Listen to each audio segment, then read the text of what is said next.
आज हम लोग क्लास 10 एनसीईआरटी के एक्सरसाइज 5.2 के सॉल्यूशन को देखेंगे। फर्स्ट क्वेश्चन दिया हुआ है a is equal to 7, d is equal to 3, n is equal to 8, an का वैल्यू पूछा जा रहा है। तो फॉर्मूला क्या होता है, an is equal to a plus n minus 1 into D.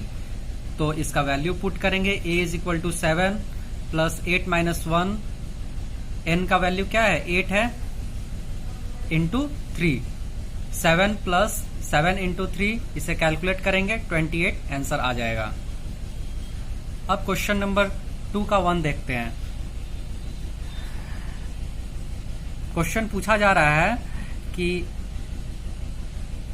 30 term बताना है एपी में, इसका 30वां टर्म बताना है। 30 टर्म क्या हो जाएगा, एपी क्या दिया हुआ है 10, 7, 4 डैश डैश इस क्या इसे इसका सॉल्यूशन देखते हैं। The given AP is 10, 7, 4 dash dash. Here a is equal to क्या है 10 है, d is equal to a2 minus a1 होता है, तो 7 minus 10 is equal to minus 3, n is equal to कितना टर्म दिया हुआ है, कौन सा टर्म पूछा जा रहा है 30 टर्म पूछा जा रहा है, इसलिए n का वैल्यू क्या हो जाएगा 30 हो जाएगा। फिर हम लोग फॉर्मूला पर इसे पुट करेंगे, an is equal to a plus n minus 1 into d. तो a30 is equal to 10 plus n का वैल्यू क्या है 30 है, इसलिए जहां जहां n रहेगा वहां हम लोग 30 डाल देंगे। 30 माइनस 1 इंटू डी का वैल्यू पुट किए तो हम लोग का a30 का मान कैलकुलेट करने के बाद क्या निकला 77। अब हम लोग क्वेश्चन नंबर 3 का 2 देखेंगे। Find the missing terms. इसमें मिसिंग टर्म को बताना है। तो यहाँ पर क्या दिया हुआ है, a2 का वैल्यू 13 दिया हुआ है, a4 का वैल्यू 3 दिया हुआ है। तो a2 का अर्थ क्या होता है a प्लस डी। तो a plus d is equal to 13 और a4 मतलब a plus 3d is equal to 3। इसे हम लोग एलिमिनेशन मेथड से सॉल्व करेंगे। तो d का वैल्यू क्या हो जाएगा -5 और फिर हम लोग put the value of d in equation 1। Equation 1 क्या दिया हुआ है a plus d is equal to 13। तो d का वैल्यू पुट करेंगे तो a निकल जाएगा।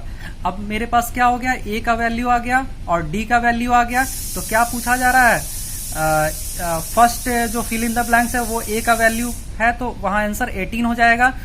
थर्ड पूछा जा रहा है a3। तो a3 मतलब होता है a प्लस 2d। तो a का वैल्यू क्या है 18 प्लस 2 इंटू माइनस 5, तो 18 minus 10 is equal to 8 answer हो जाएगा। अब हम लोग 3 का थर्ड नंबर देखेंगे। क्वेश्चन दिया हुआ है 5 fill in the blanks 9 whole 1/2। तो क्या हो जाएगा a is equal to 5, a4 का वैल्यू क्या दिया हुआ है 9 होल 1/2 दिया हुआ है, तो 19/2। a4 इज इक्वल टू क्या होता है a प्लस 3d होता है, तो a प्लस 3d का वैल्यू क्या हो गया 19/2।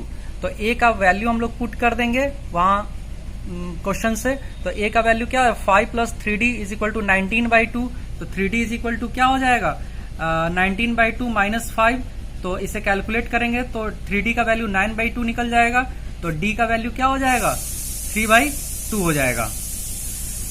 नाउ अब हमें क्या निकालना है, a2 निकालना है, फिर a3 निकालना है क्वेश्चन के अनुसार।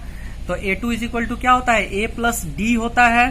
तो a का वैल्यू 5 है plus 3/2, 13/2 is equal to 6 whole 1/2।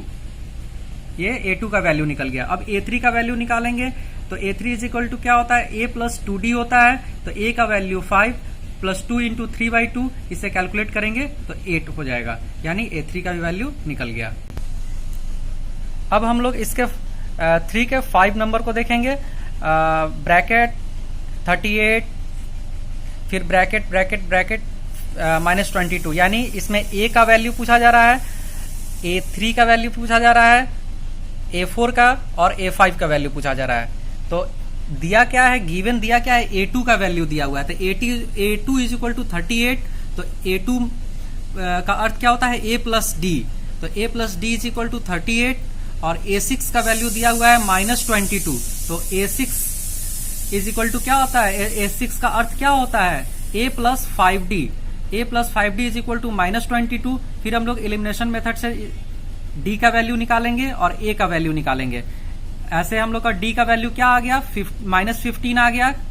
Calculate करने के बाद फिर putting the value of D in equation 1, D का वैल्यू इक्वेशन 1 में हम लोग रखते हैं, तो क्या है a plus d is equal to 38, तो a plus minus 15 is equal to 38, तो a का वैल्यू क्या आ जाएगा 53 आ जाएगा। अब हम लोग देखें क्या पूछ रहा है, a का वैल्यू पूछ रहा है, तो a का वैल्यू फर्स्ट वाले ब्रैकेट में 53 आंसर हो जाएगा। अब थर्ड वाले ब्रैकेट में क्या पूछा जा रहा है a3, तो a3 इज इक्वल टू क्या होता है a प्लस 2d होता है, तो 53 प्लस 2 इंटू डी का वैल्यू माइनस 15, इसे कैलकुलेट करेंगे तो 23 आ जाएगा। a4 का वैल्यू पूछा जा रहा है, फिर a4 है, यहाँ देखिए a4 का वैल्यू पूछा जा रहा है, तो a4 इज इक्वल टू क्या है होता है a प्लस 3d होता है, तो फिर वैल्यू हम लोग पुट करेंगे तो इसका आंसर 8 आ जाएगा। फिर a5 ऐसे ही करेंगे, तो a5 का अर्थ होता है a प्लस 4d, तो 53 प्लस 4 इंटू माइनस 15 यानी 53 minus 60 is equal to minus 7, तो क्या हो गया a3 का वैल्यू 23 हो गया, a4 का वैल्यू 8 हो गया, a5 का वैल्यू माइनस 7 हो गया। अब क्वेश्चन नंबर 4 देखते हैं। क्वेश्चन क्या कर रहा है, विच term of the AP 3, 8, 13, 18 dash dash is 78, पूछा जा रहा है इस एपी का कौन सा टर्म 78 होगा, यानी n का मान पूछा जा रहा है। तो given AP is 3, 8, 13, 18 dash dash, here a is equal to clear है 3, d is equal to a2 minus a1 होता है, तो 8 minus 3 is equal to 5, an यानी an का वैल्यू क्या हो गया यहाँ 78 हो गया, यानी यहाँ an का वैल्यू 78 हो गया। हमें n का वैल्यू निकालना है, टर्म निकालना है। जब भी टर्म पूछेगा यानी n का मान पूछ रहा है, तो an इज इक्वल टू क्या है n a plus n minus 1 into d, तो an का वैल्यू क्या हो गया 78 हो गया, is equal to 3 plus n minus 1 into 5, इसे कैलकुलेट किए, तो कैलकुलेट करने के बाद क्या n का वैल्यू 16 आ जाएगा। तो इसलिए 78 is the 16th term of the given AP, 78 इसका 16वां टर्म हो जाएगा। अब हम लोग क्वेश्चन नंबर 5 का 2 देखते हैं। क्वेश्चन है find the number of terms of the AP 18, 15 whole 1/2, 13 dash dash minus 47। यहाँ a का मान क्या हो गया 18, d इज इक्वल टू क्या होता है a2 माइनस a1, तो 15 होल 1/2 माइनस 18, इसे हम लोग कैलकुलेट करेंगे तो क्या माइनस 5/2। और यहाँ लास्ट टर्म जो है यानी an का वैल्यू क्या दिया हुआ है 47 दिया, सॉरी माइनस 47 दिया हुआ है, तो इसे हम लोग फिर पुट करेंगे फॉर्मूला पर, an is equal to a plus n minus 1 into d, तो an का value minus 47 is equal to a का value 18 plus n minus 1 into minus 5/2, इसे हम लोग कैलकुलेट करेंगे तो n का वैल्यू क्या आ जाएगा 27 आ जाएगा। तो हम लोग क्या लिखेंगे, thus the required number of terms is 27, यानी इस एपी में कितने टर्म है 27। अब हम लोग क्वेश्चन नंबर 6 को देखेंगे। पूछा जा रहा है check whether minus 150 is a term of the AP 11, 8, 5, 2 dash dash, यानी कहा जा रहा है कि इस एपी में कोई ऐसा टर्म माइनस 150 होगा या नहीं होगा। तो पिछले वीडियो में भी हम बताए थे कि अगर ये वैल्यू फ्रैक्शन में आ जाएगा तो नहीं होगा, अगर पूरी तरह से कट जाएगा यानी ये होल नंबर में आ जाएगा तो यह वैल्यू होगा।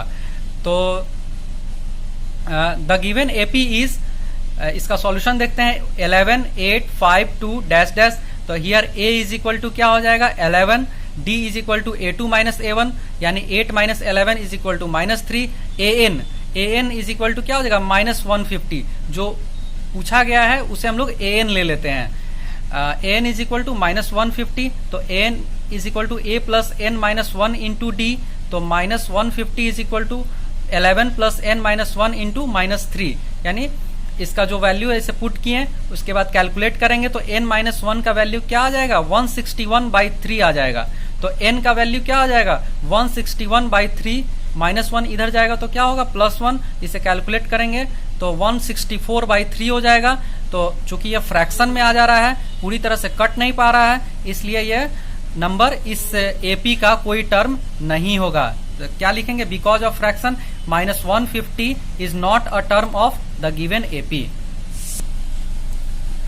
क्वेश्चन नंबर 7 को देखते हैं। Find the 31st term of an AP whose 11th term is 38 and the 16th term is 73। पूछा जा रहा है इसका 31st टर्म बताइए जिस उस AP का जिसका 11th टर्म 38 दिया हुआ है और 16th टर्म 73 दिया हुआ है। तो given A11 is equal to 38। A11 का अर्थ क्या होता है? A plus 10D। तो A plus 10D is equal to क्या हो जाएगा? 38। फिर A16 का वैल्यू 73 दिया हुआ है, तो A16 का अर्थ होता है A plus 15D is equal to 73। From equation 1 and 2 we have, फिर हम लोग एलिमिनेशन मेथड से इसे सॉल्व करेंगे तो क्या आ जाएगा? D का वैल्यू 7 आ जाएगा। Putting the value of D in equation 1 we have A plus 10D is equal to 38। तो इक्वेशन 1 है वो, तो A प्लस 10 इंटू D का वैल्यू 7 डालेंगे तो 38। तो इसे कैलकुलेट करने के बाद A का वैल्यू क्या आ जाएगा? -32 आ जाएगा। तो क्या पूछा जा रहा है क्वेश्चन में? यहाँ क्वेश्चन में दिया हुआ है 31st टर्म निकालिए। तो 31st टर्म के लिए क्या होता है? A 31st is equal to क्या होता है? A प्लस 30D हो जाएगा। तो A का वैल्यू -32 प्लस 30 इंटू 7, इसे कैलकुलेट करेंगे तो 178 हो जाएगा। Thus the 31st term is 178। अब हम लोग क्वेश्चन नंबर 8 को देखते हैं। क्वेश्चन क्या है? An AP consist of 50 terms of which third term is 12 and last term is 106। Find the 29 term. Question क्या दिया हुआ है कि एक AP है जिसमें टोटल टर्म क्या है? 50 है, यानी n का वैल्यू 50 दिया हुआ है। थर्ड टर्म यानी A3 का वैल्यू 12 दिया हुआ है और लास्ट टर्म यानी A50 का वैल्यू 106 दिया हुआ है। तो हम लोग को क्या निकालना है? 29 टर्म निकालना है।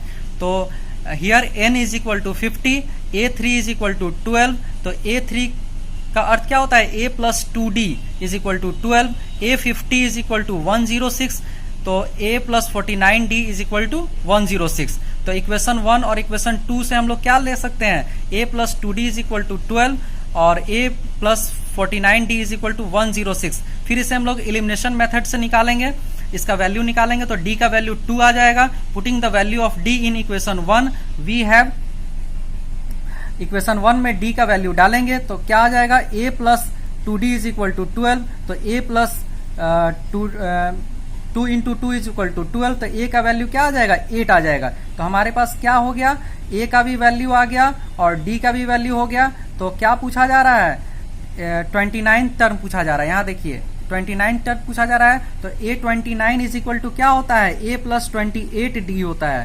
तो A का वैल्यू 8 प्लस 28 इंटू D का वैल्यू क्या हो जाएगा? 2 हो जाएगा। तो 8 प्लस 56 इज इक्वल टू 64। तो हम लोग लिख सकते हैं thus the 29 टर्म इज 64। अब हम लोग क्वेश्चन नंबर 9 को देखते हैं।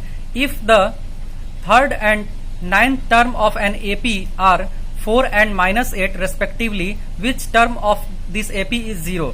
कहा जा रहा है कि किसी AP का थर्ड टर्म जो है वो 4 है और 9th टर्म जो है -8 है।